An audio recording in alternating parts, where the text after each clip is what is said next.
എൻ്റെ 9 വർഷത്തെ life style കോച്ചിങ്ങിൻ്റെ experience മനസ്സിലായ കാര്യം, ആളുകളെ ഒരു ധാരണ ആരോഗ്യമില്ലാത്തവരെന്ന് പറഞ്ഞാൽ റെഗുലറായിട്ട് മെഡിസിൻ കഴിക്കുന്നവരാണെന്ന്. പക്ഷെ നമ്മൾ റെഗുലറായിട്ട് മെഡിസിൻ കഴിക്കുന്ന ഒരാളാണെങ്കിൽ പോലും അതിലോട്ട് പോകുന്നതിന് മുന്നേ നമ്മുടെ ബോഡിയിൽ ഒരുപാട് സിംറ്റംസുകൾ കാണിക്കുന്നുണ്ട്. ഇതിനെ കെയർ ചെയ്യാതെ പോയവരാണ് ഇതിലോട്ട് എത്തിയുള്ളൂ.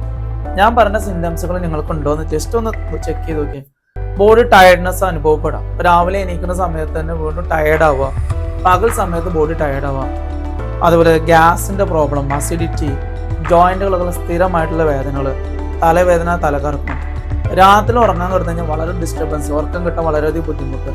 ഈ ഒരു സിംറ്റംസിന് അവർ ലൈഫിൽ നോർമലായിട്ട് കണ്ടിട്ട് കൊണ്ടുപോയ കാരണമാണ് അവരൊരു ആരോഗ്യമില്ലാത്ത കണ്ടീഷനിൽ വന്നുള്ളത്. അതിൻ്റെ പുറമെ ചില ആളുകൾ അമിതഭാരം, ഈ രണ്ടും കൂടി മിക്സ് ആകുമ്പോഴാണ് ഒരാൾ 40-50 വയസ്സാകുമ്പോൾ ടോട്ടലായിട്ട് ഒരു ഹോസ്പിറ്റൽ വിസിറ്റ് ആയിട്ട് പോകുന്നത്. ഇപ്പം ഇതിൽ നിന്ന് നമുക്ക് റിക്കവർ